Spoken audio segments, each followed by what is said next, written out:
Would you prefer purchasing your property as a private person or as a company? We're going to look at taxes when buying a property, selling a property, when renting out a property, and the differences between entities and private persons. We are now developing new development houses just outside of Valencia. We're creating a building with flex living, smaller units for expats, for digital nomads, and for co-living.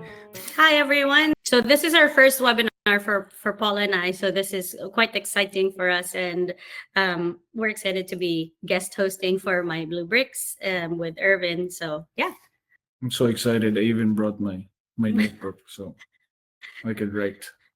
Yeah, because this is still also new to us, Erwin. So we've just moved here 4 years ago, and now we're kind of looking at maybe we should look at properties. So yeah, no, it's very nice. So we're now getting to know each other for a while now, and we're getting to know your story and also kind of the background of it and the impact that you're trying to have also to show it to other people, right? And it's very cool. We will talk about, well, you also introduce yourself a little bit more in a bit, but it's very nice that we find other people out there that are also on a journey, on a mission, like we're also doing, and kind of we found that we share a lot of things, and then we put our energy and forces together, and it's very nice. As we did also the meetup in person last week, right, in Valencia. Yeah, that was fun. That was fun. So it was also nice because there really were people that were curious to talk to you, and one of them even said, "Oh, I didn't get to talk to him. It's okay. There's an open house." So yeah. So welcome everyone. I'm Bea, and this is Paul from Everything is Boffo. We run a YouTube channel where we share our immigration journey from Southern California to beautiful Valencia, Spain. Most recently, we had the pleasure of interviewing Erwin from My Blue Bricks about property development in Valencia. That's Erwin right there. And today, he's invited us to help facilitate their webinar all about Spanish property taxes. So hello, Erwin. Please introduce yourself a little bit more and My Blue Bricks as well to our attendees. Yeah, no, very, very nice to be here. Very nice to do this together with you. So we are real estate developers, let's say. We do all kind of real estate projects in Spain, and specifically, and even more specifically between Barcelona and Valencia. And we will talk about it way more after this introduction, because we're going to talk today about a very important and sometimes overwhelming topic, which is taxes. Very meaty always. Well, before we jump in, we just want to go over a few quick guidelines. This webinar is being recorded, and you'll receive the replay of Erwin's presentation right in your email. But you should definitely stick around at the end until the end, because the Q&A will not be part of the replay, and you would not want to miss that. Erwin will start with his presentation, and here's what he'll be covering today. So first, he's going to cover taxes when you buy property in Spain, taxes when you sell property, taxes when you rent out your property, differences between entities and private persons, show a case study of a property and how taxes work, and as a bonus, a walkthrough of the My Blue Bricks tax calculator using a real property example to show a full tax simulation. And of course, good news, the calculator will also be emailed to you, so you can run your own numbers afterward, as well as access to like putting in the numbers and access to the PDF of Erwin's presentation today. At the bottom of the screen, you should see a question mark icon. I see somebody already tried it. That's where you can submit your questions at any time. And of course, we'd like to introduce you to someone also helping us facilitate, Christina from My Blue Bricks. There she is. Say hi, Christina. Oh, hello. Sorry, hello. Very quick. Yeah, so she will be reading and organizing your questions for the Q&A. And also we'll have a quick poll at the end to see where everyone is in their property buying journey. And I think it's going to be quite interesting to see where everyone else is at, you know, where all the attendees are at. So please also stick around for that.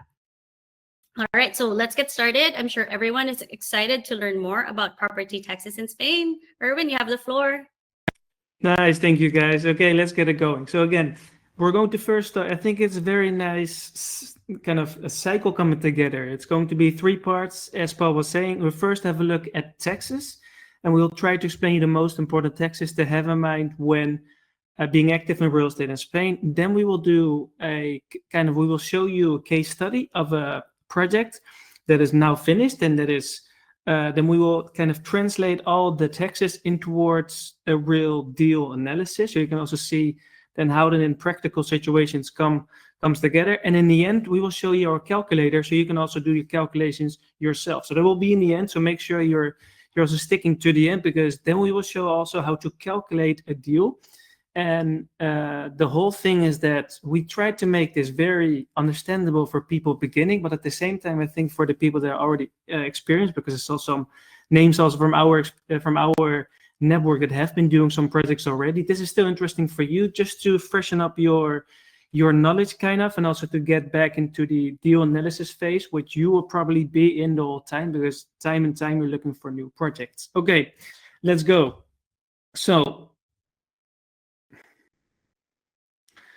So we are at Bluebricks. We have been investing for the last 10 years in Spain. In the beginning in Barcelona, and mainly since 8 years ago, we moved to Valencia, and we've been doing all kind of different projects. We will have a look at that in a bit. And next to developing project, we also have quite some experience with managing projects. So kind of the property management side afterwards, and where we know a lot about co-living and flex living, which is very hot and popular at this moment, where you hear a lot from in the market. So for all the people that are listening to this, you most likely know this map, because it's about Valencia. This is the city of Valencia, and this is the city center of Valencia. Everyone most likely also knows the dry river, the 𝗬𝗪𝗓 river, which is here. And as you can see, all numbers are projects that we have been doing so far. So what kind of then sticks out is that in the city center, you don't see that many numbers, and there's a reason. Also in 𝗬𝗪𝗓, which is here, which are the 2 very popular neighborhoods right? Because you guys are living there. That's it. That's it. So and why we are normally not active there, that's not because it's not interesting. Well, by the way, we're now going to do a project here, which is still missing. Is because normally in these places, the square meter price is higher, and also there's more competition, or there's less offer. So what we normally do is we go towards the surrounding areas, because there you can find more projects, and that's what you also see. And basically we do it in everywhere in the city, because the whole city of Valencia is booming, getting better, and in a very good state. So whenever we find or get our hands on a good deal, we move forward. And so what do we do then, to give an idea? So we are now developing new development houses just outside of Valencia in 𝗹𝗶𝘀. For the people that I've been talking with last week at your meetup, and they know 𝗹𝗶𝘀 because some people are actually living there. So it's quite cool. It's 25 minutes with a car just above Valencia, next to the beach. This is a project where we're creating in the red door, it's just below 𝗬𝗪𝗓, where we're creating a building with flex living, smaller units for expats, for digital nomads, and for co-living. 𝗏𝗏𝗏, Madeiras, and 𝗏𝗏 are tourist properties, transformations. So for example, old garages or old offices that we have been transforming into houses. And these are building restorations and complete renovations. As you can see, also the typical Valencian buildings with the nice colors, nice typical Spain feeling. We've been doing it all. Basically all kind of project that makes sense for us, but also the people that we're doing it together with. Okay, so we do a lot of sessions, and today we're going to focus on taxes and accounting, because Bea and Paul have been letting us know that this is a very very relevant topic for a lot of people, and we know most questions, that the beginning questions are about taxes and accounting, because it's a complex, difficult topic, and you know some things or you hear some things about it, but you don't know actually how it all works. And that is exactly today what we want to show you. Okay, just before we start, as a disclaimer, we are not certified tax professionals. Okay, we are experts in the real estate industry based on our experience and based on talking with many other tax professionals that are experts. But just to know that we are not tax professionals, so everything that we're showing today is based upon our experience.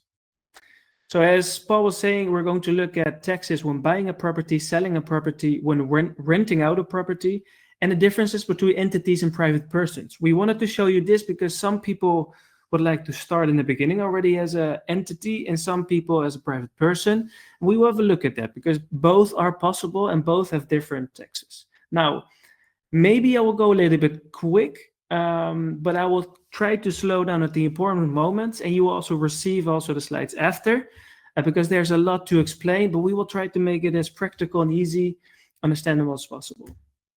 Okay, buying a property in Spain. So how does buying property actually work in Spain? It's 3 steps. You have first the reservation, then you have the pre-purchase contract, is how we call it. It's the contrato de arras. And then you have the third one, is the deed signing. That is actually when you receive the keys, when it's on your name. It's called compraventa here in Spain, okay? Let's go to the deed signing. You actually then buy a property. What are the things that you need to think of? You have transfer tax is based on the purchase price. So let's say 100,000 is the purchase price. That is the transfer tax is based on that price. It varies per province, okay? And so, for example, in Madrid, it's different than from Valencia, and it's also different from Andalusia. For second-hand properties, it's called ITP, so second-hand properties that are already existing. And for new developments, it's charged with VAT, which is IVA in Spain. The standard rate is usually 10%. Discounts may apply for first-time buyers, depending on the amount of income that you have. They will have a look at that. Always as a first-time buyer, your first property, you will get better rates in general, also for a mortgage. And age and primary residence status can qualify you for reduced rates. Yeah, so this is also, if you have questions regarding this, we can also put you in contact with the experts out there that we have in our network, so you can also have a look for your personal situation. Okay, so let's say you're buying a property for 100,000 euros. Then there's a transfer tax of 10,000 euros.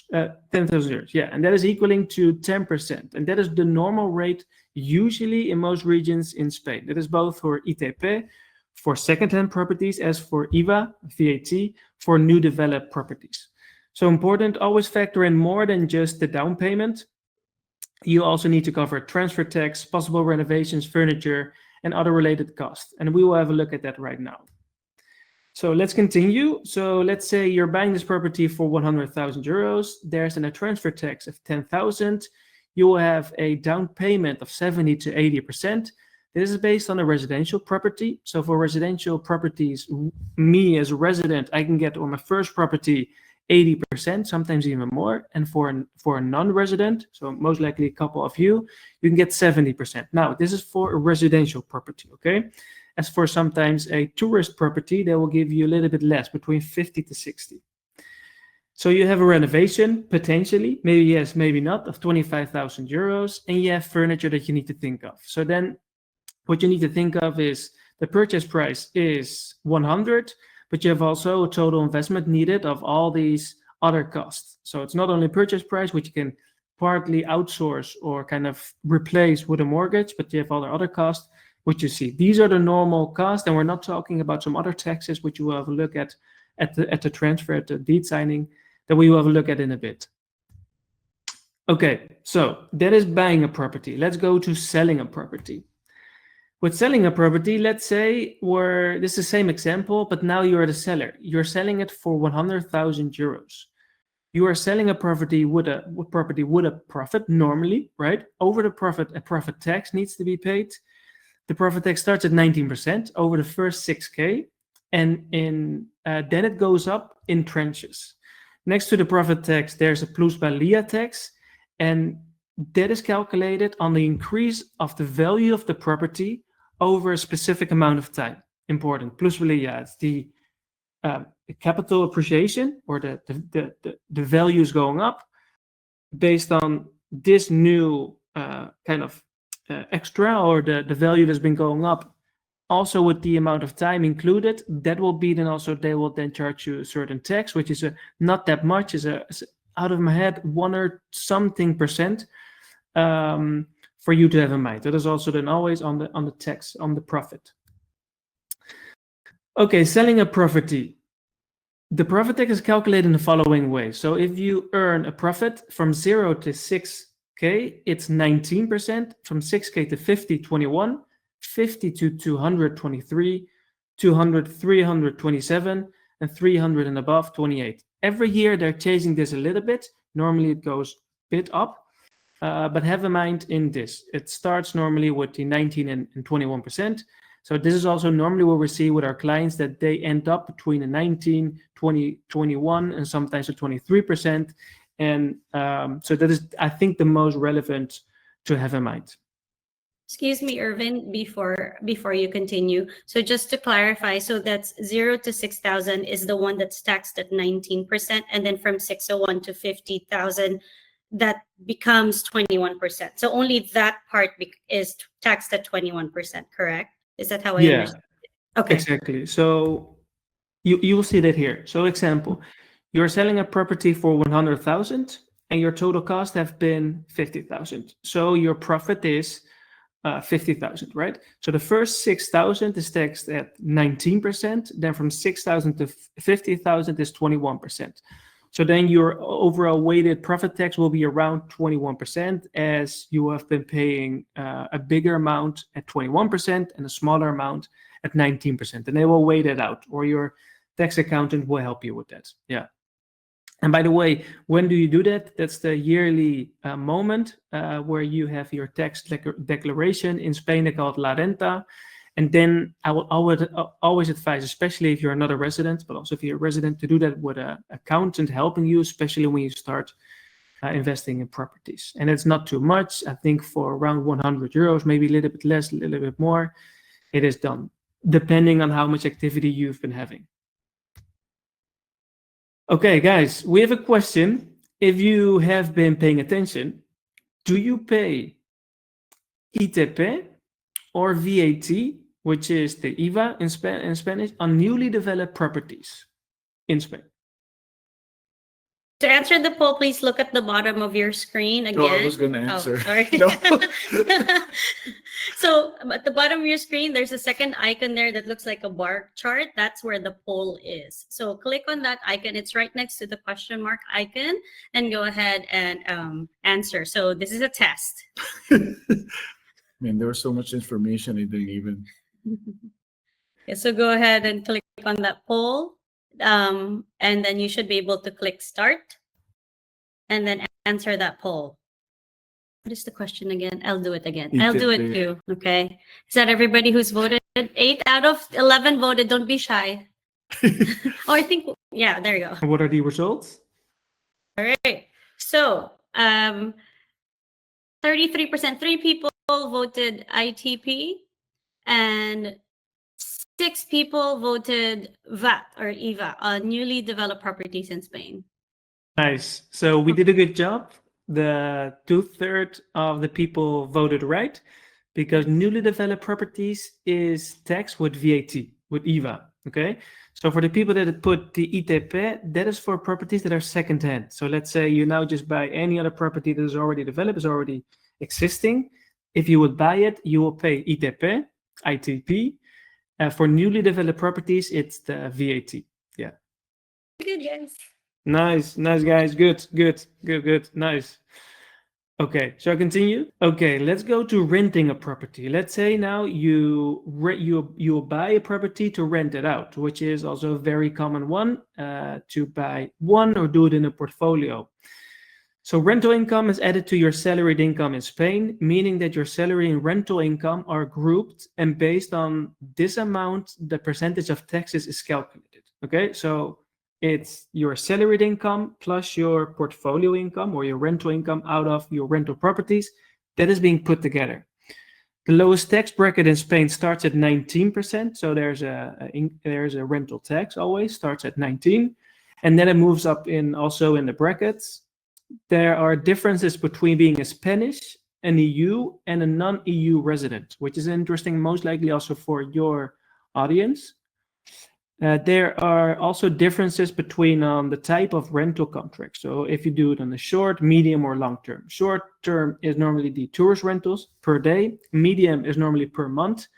And long term is per year until 5 years. Okay, so how does it look like? And also this changes almost every year. So at the beginning of every year, you need to then have a look, because they tend to change this a little bit, the amount of the kind of the 12,000, for example, or the percentages. From 0 to 12,500 is 19%, then 24%, 12,500 to 20, then 30%, 20 to 35, almost 37, 35 to 60, let's say 45 from 60 to 300, and 47 everything above. Okay, so but what is interesting for a lot of people that are not residents, if you do this as a private person, again, as a private person, not as a company, then you're starting in a lowest tax bracket because you don't have any salary income in Spain. And then they will look at 0, and then you will pay the lowest tax bracket in the beginning. Okay. As a tax resident in Spain, you are able to deduct CapEx and OpEx. So CapEx is the capital expenditure. So for example, furniture that you've been buying, or an air conditioning system, whatever, and yearly operating costs. So that is, for example, the cost that you're paying for someone to manage your property, so we're talking about furniture, repairs, etc. For the residents, there's a 60% discount on long-term contracts. Now we need to double check this, because I think this year it has been now lowered from 60 to 40. And it's starting at 19% for the residents here in Spain. Then as a tax resident in Europe, it's kind of the same. So the same situation as a tax resident in Spain. The only thing is that you will not be able to apply for the discount, the 60% or now 40% discount for tax residents in Europe, okay? For the tax resident outside of Europe, you are not able to deduct the CapEx and the operating income or operating expenditure, which is a pity, right? And this could apply to quite a lot of people now listening to this. You're not able to deduct costs, but there's something interesting. There's a flat rate of 24. You will now say, okay, that's a little bit annoying, because I will start at a higher rate than the 19% like the others. But the thing is, it's flat. So at one point when you then start to scale, it's always at 24%, which is even for most people more beneficial than for the tax residents in Spain or Europe. And what we did some calculations just to go through it, so it's also more clear for you. So this example, let's say your yearly rental profit is 12,000. You have yearly deductible, and by the way, this is based on the tax resident in Spain or the EU, okay? You have yearly deductible cost at around 6,000. So that means that you have a gross profit in terms of accountancy or bookkeeping of 6,000. And then you, over that 6,000, that is your gross profit, you need to pay taxes, which is 19%, which is 1,140.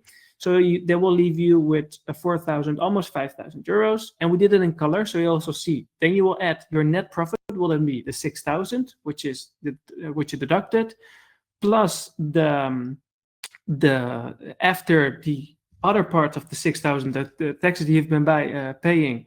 So almost 5,000, then you will end up, your net profit is 10,860. Okay, you see here what the kind of the impact is when you can deduct cost at the yearly rate.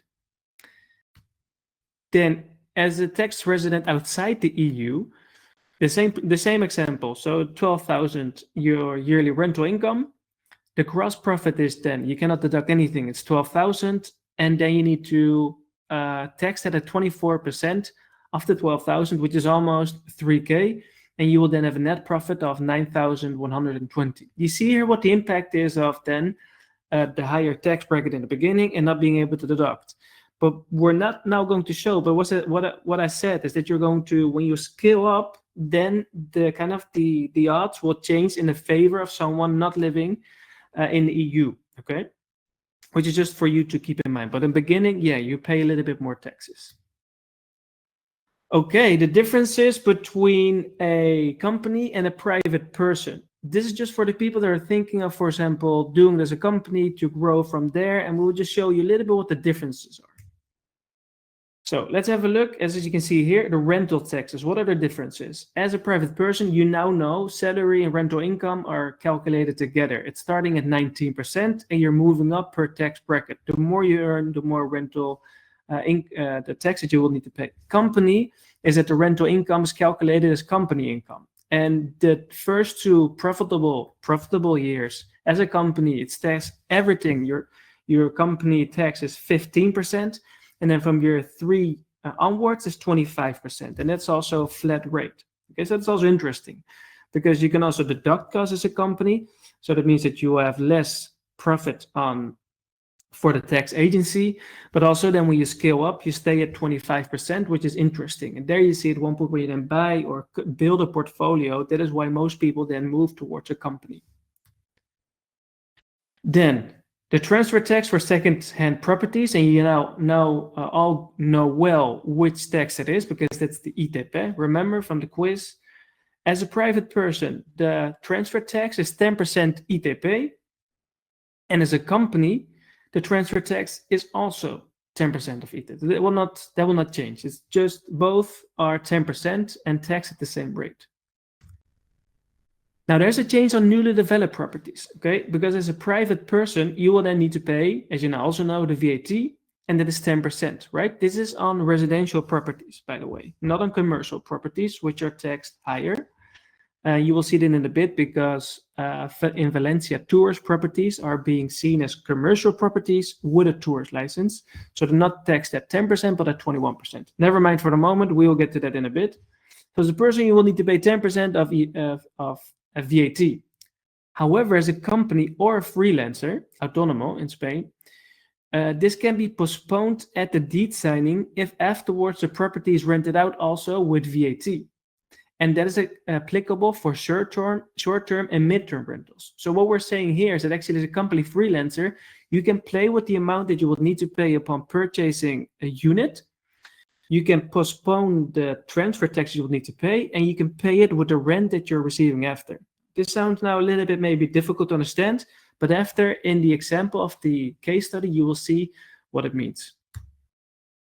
Wealth planning, that's an important one. Also, everyone that is here doing or being active, whatever, real estate or whatever, you're always thinking about wealth planning for yourself, but also for the generations after, right?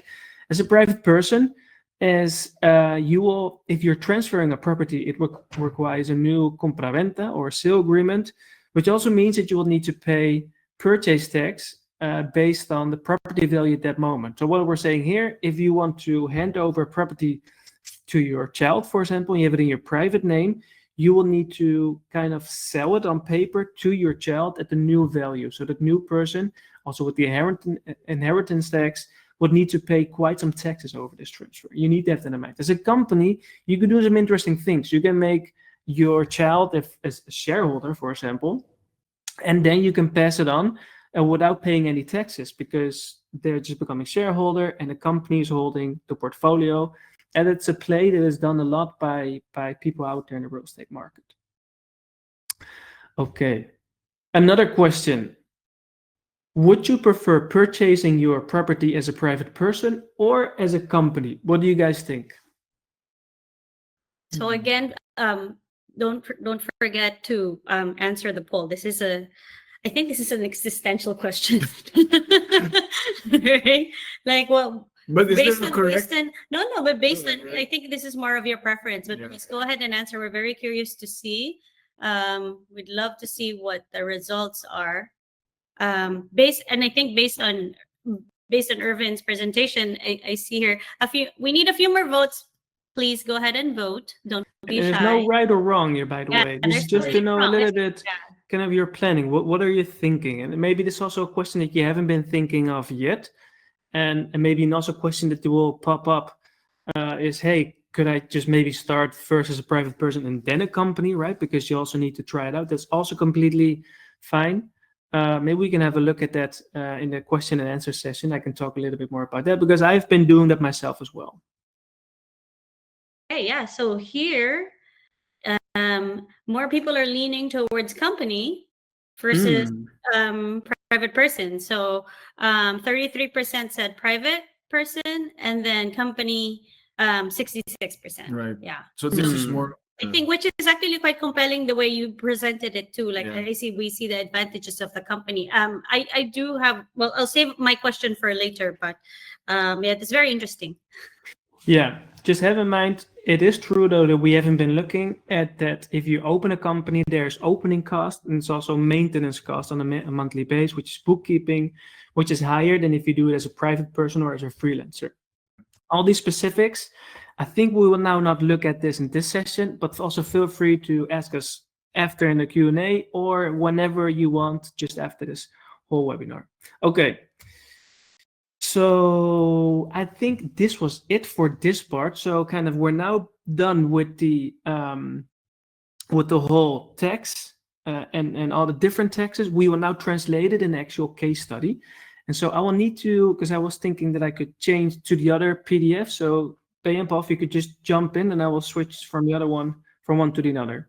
Sure, absolutely. So this will be probably the time for everybody to type in their questions that you have for Erwin while he's cycling through his PDF. So if you have any questions regarding the property taxes with the slides that he has mentioned, if there's anything unclear to you, please feel free to write that down. Yeah. So this is your time to just type it. Cool.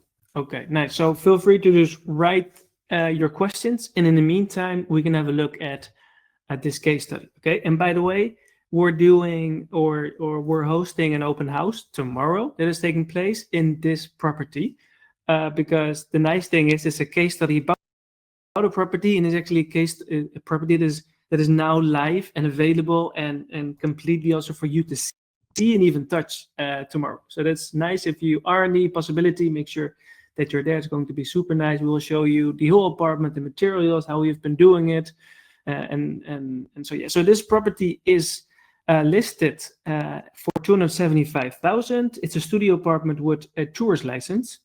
It's 82 square meters, and the furniture, as you see, is not included because this is home staging. For the ones that doesn't know what it is, it's temporary furniture, kind of, to give it a homely feeling, because otherwise it's just an open and empty space. And that's the idea of home staging. So just for you to have some background, this has been a bigger mechanic shop, and we've been creating 5 units. So there's 1, 2, 3, 4, 5, and the unit that we're looking at now, that is, I need to say that in a good way, that is 4. Yeah, that is 4. So this is the unit. So the photo was taken from here, with first the living room, and here the kitchen, and also it has a second floor because it's a very high floor that they have been choosing to do a duplex, or the renovation as a duplex apartment, as you can also see here. Okay, so I think this is a little bit difficult to see, or at least I hope you can see it well. Let me just go through all the numbers from the beginning. In the beginning, you have the unit price, 275. There's a sales commission, which is the standard rate in Valencia's 3%, and that is then calculated here. That is 8.2. There's also a VAT on top of this 8.2 thousand. Then what we did here is the VAT. As you can see, that is 21% because it's a tourist property. Remember, then it's not, because it's a commercial property, it's not 10% but 21. However, as a freelancer or as a company, you can postpone this whole amount, and that's why we have been kind of making this red, because you don't need to pay this only if you do this as a private person. But if you do this as a freelancer or as a company, you will pay 0, or it's kind of, you don't pay 0, but you can postpone it and pay it afterwards in a monthly rentals. Remember that we were talking about that? That's a very interesting play, because it will save you almost 60,000 euros at the moment of purchasing. So that means you will need less capital to make the purchase. Okay, there's some closing costs. Haven't been talking about this before in the other part. There's always closing costs. Some other AGD, that is registering cost to register the property in your name, especially if it's a newly developed property. And there's some notary costs. So what we normally say there, just for easy calculation, do around 1.75, 2%. So we put here a round number of 2K.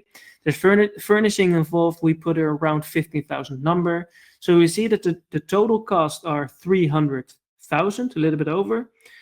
If you would apply for a mortgage, if this is a tourist property, you can get 50% of the purchase price, maybe a little bit more now because it's moving up a little bit.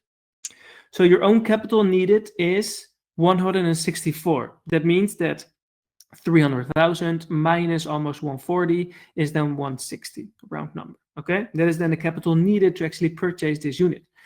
Now there's yearly income, and what we do here is we estimate on 75% of occupancy times 365, right, of the whole year, times 160. We think based on the numbers, other properties, and our knowledge of the market and talking with other agencies, that you can rent this out for 160 per night. And it's also based on the more sleeping places, also in Airbnb, and also with the cool duplex thing, something that really people like. It stands out and people like to pay for that. So they give you a gross yield of 14.5%, which is the yearly income minus the total cost. So that means this is the yearly income, which is this, minus the total cost, which is this. Okay. So normally what we say is have a look at the property at least 10%. So this is applying quite well. So it's 14.5%, which is good. There's some apartment taxes. There's insurance. There's utilities, because you're paying the utilities yourself when you do short-term rentals in Airbnb. There's internet included, a building community of the whole building that you're paying apart from. There's a rental platform fees. We just kind of calculated this as a rough number. Could be a little bit more, could be a little bit less. There's a management fee included. Yeah, for the people, the management fee with tourist rentals, so these short-term rentals, is the highest possible out in the market because it's a lot of work. So you're looking at cleaning, maintenance, customer service, bookings. Gives the total expenses of around 15,000. The mortgage payments are around 10,000. And you have a net operating income. So that is the income minus all the cost of 18,500. If you divide that by 12, then you will keep every month in your pocket 1,500 euros. Now, this is an estimate, okay? Keep that in mind, but it's a very nice amount. And the net yield, which is the same as what we calculated here, but what we then do is you do the income minus the expenses divided by the total cost. And normally net yield, we would say, try to have 6% or more. So it's also qualifying quite well. And then we calculate the cash on cash. So if this is a little bit going fast, have a look after also what we're sending. But the cash on cash is what you then do is you calculate how much are you earning on your money actually invested. Okay, so that means your net income, which is this amount, divided by the cash that you put in the deal, which is here, 164, and that's 11.3%, which is a very healthy margin. So a lot of numbers, but here you can see then how the taxes are being translated to a real case study. And so I will now give it back to you guys for a moment. So I'll switch to the last part, which is the calculator. Yes, please go ahead and write down your questions. I see someone has sent that in, so Christina will get back to, Erwin will get back to you on that definitely right after. I also sent my question over to Christina, so hopefully she'll pick me. Yeah. So, but yeah, it's been very interesting. I hope you guys can come to the open house tomorrow because it's very impressive the way that they do things. I think it's very thoughtful the way that they've laid out the place, because they didn't make super small rooms, you know. I mean, I want to live in it, to be honest. Yeah, I remember we were walking around that neighborhood, and I was telling you that, oh, this is where the locals are, because it feels you could see like locals walking around, and it feels so local still. Right. So there's definitely like room in Valencia for all that, and yeah, like I said, I want to live in it. So yeah, actually. Nice. Okay, guys. So if you were now thinking before all the numbers, I look like a genius. I am not, or at least I don't think I am, because what we do is we do this with a calculator, okay? And what we did is, in the many years of doing deals, we created a calculator that we actually use. And by the way, we're going to share this with you because this is helping you with doing calculations. So what I did here, as you can see, is I put all the numbers that we have previously been seeing in the case study. So this is the purchase price. Then if you put in the purchase price, or when I take this out, for example, let's say I'll put it on 0, you see that everything is then changing. But then when I put in the purchase price, that's not here, it changes everything automatically. So everyone should be able to manage this. So you see then they have some admin costs, there's an agency fee, there's the total purchase, what you would need. And this time we don't need any renovation because the renovation already has been done. What we do need is a set of furniture for, and also the appliances. And what we did here is to give you like a reference of how much normally you would need for a type of a property. Now, then you have the total project costs, which are kind of the same as what we previously showed. And we also calculated the mortgage. Again, very easy. I just put here 50% and it automatically then calculates this. And then what we did is you have two parts. You have either as a flip, what means you buy something and you sell it after. And we have a rental calculator, which is if you want to keep it and rent it out. So as a flip, my assumption is that you can, this property, which is now valued or now listed for 275 in a couple of years, my estimation is that you can sell this property for 350,000. And I think when the market is continuing like this, I think for even more, but let's just put 350. So that means you will get a gross profit of 46, let's say. You have a gross return on investment, which is this amount divided by your total project cost. So you'll see that here. It's all given. So if you are not really familiar with the calculations, also this calculator, you will see all the formulas already included, so you can also learn from it. And what we normally say is trying to aim at between 50 and 20% for a flip to have a healthy margin. Then your profit tax, if you're then selling, is so the profit tax, what we do here, 21%. Remember from before, the first 6K, 19, then 6K to 50, 21. So we just here, as for the easy sake, we just put 21%, which will give you almost 10,000. Then the net profit after the taxes is this, almost 37.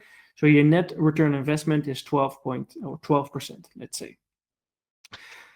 Okay, again, rental calculator. Then what I did is we know from the case study it's 44,000 euros per year. You divide it by 12 and you put the number in here and immediately shows up. It also gives you the gross yield. You only now here need to add the EB, by the way. What is the EB? The EB is the apartment tax per year for the people listening. Okay, it's the yearly apartment tax. You have the community cost, you have the insurance, utilities, well, you get the idea, right? You just fill in all the numbers and you get, in the end, the numbers that we've been just looking at. So that is then also the net operative income per year, per month, the net yield, and the cash on cash. So for anyone, again, that I was just quickly going through it and you kind of don't know how we were calculating it, all rules of thumb are put next to the calculation, so you can do it for yourself as well. Even a link to have a look at what the mortgage rates are. So basically what we're doing here, just to help you so you can also do the analysis yourself, because it's very important to being able to do your own analysis and feel confident and that actually something is working. Your own judgment is the most important. Always what we tell to the people that we're talking with. Okay, so that is kind of the full cycle. And now coming back to you guys, if there's any questions. Okay, thanks so much, Erwin, for this webinar. We appreciate the invitation. For everyone who wants to learn more about the future My Blue Bricks projects and Erwin's next webinars, sign up for their newsletter and keep an eye out for the email with the recording of today's webinar, the calculator, and the free chapter of the book, Investing in the Spanish Sun. Yeah, and also a pleasure to be with you all. I mean, it's very important. What we do is we try to share information so you can just have a look at yourself. If it's applicable or not, or maybe you have another question regarding another type of project or location or whatever. We value a lot in giving information, because in the end is what you give is what you will receive at one point as well. And that's why it's also nice to be with you, because again, we think there's something very in line, as you are helping a lot also your network with that. Thank you so much. I mean, we really appreciate the time and effort that you put in creating this webinar and sharing your ideas and what you've learned, because for us, for example, this is all very, very new and you have all the experience. So we do appreciate seeing all that from your point of view. And we thank everybody for joining us today. And if you have more questions like what Paul said, just go ahead and email them, and you can book a free call with them or see you at the open house tomorrow. That would be a good one. It's at 6:30, and we will be sending over a link for you to fill up so that we know if you're coming. And yeah, we hope this session brought you a lot of clarity and confidence in your property journey. And we hope you have a great rest of your day or night. Thank you all for being here. It was nice. Thanks, guys. Thank you, everybody.